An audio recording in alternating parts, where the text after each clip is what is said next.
बिस्मिल्लाहिर्रहमानिर्रहीम। अस्सलाम वालेकुम। 9th क्लास, कैसे हैं स्टूडेंट्स? चलें बेटे उर्दू की बुक खोलें। तो बेटे हम बहादुर शाह ज़फ़र की गज़ल पढ़ रहे हैं जो कि कुलियत ज़फ़र से ली गई है। आज हम इसका आखिरी शेर पढ़ेंगे। कितना है बदनसीब ज़फ़र दफन के लिए, 2 गज़ ज़मीन भी ना मिली कुए यार में। कितना है बदनसीब ज़फ़र, ये भी गज़ल का मक्ता है। ये शेर भी गज़ल का मक्ता कहलाता है जिसमें शायर अपना तखल्लुस इस्तेमाल कर रहा है।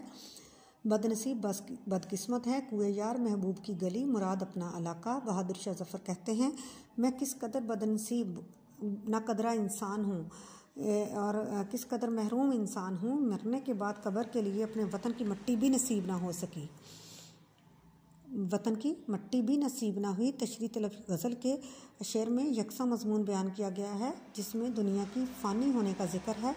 शायर की बेबसी और हसरतों की बड़ी शिद्दत के साथ उसको महसूस किया जा सकता है। बेकरारी इंतहा को पहुंची हुई है। बकौल मीर तकी मीर, बेदिली हाय तमाशा के ना इबरत है न ज़ोक, बेकसी हाय तमन्ना के न दुनिया न दी। ज़ेर तशरीह शेर के पस मंज़र में बहादुर शाह ज़फ़र की सल्तनत के ज़वाल का भरपूर मुतालिया किया जा सकता है। बहादुर शाह ज़फ़र मुगलिया ख़ानदान के बादशाह थे, आखिरी बादशाह थे।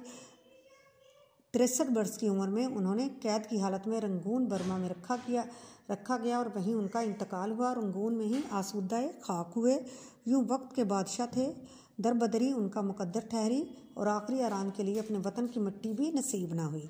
चुनाचे तशरीह तलब शेर में वह अपनी महरूमियों की तरफ इशारा करते हुए कहते हैं कि जिस सरजमीन पर उनकी बादशाही उन्होंने उनके आबा-ओ-अजदाद ने कई 100 साल हुकूमत की, खुद भी हुकूमत की, उस सरजमीन पर उन्हें दफन होने की सादत भी न मिल सकी और वतन से दूर दियारे गैर में उन्हें दफन किया गया। मिट्टी नसीब हो न सकी कुए यार की, आखिर उठा दिए गए इसकी गली से हम।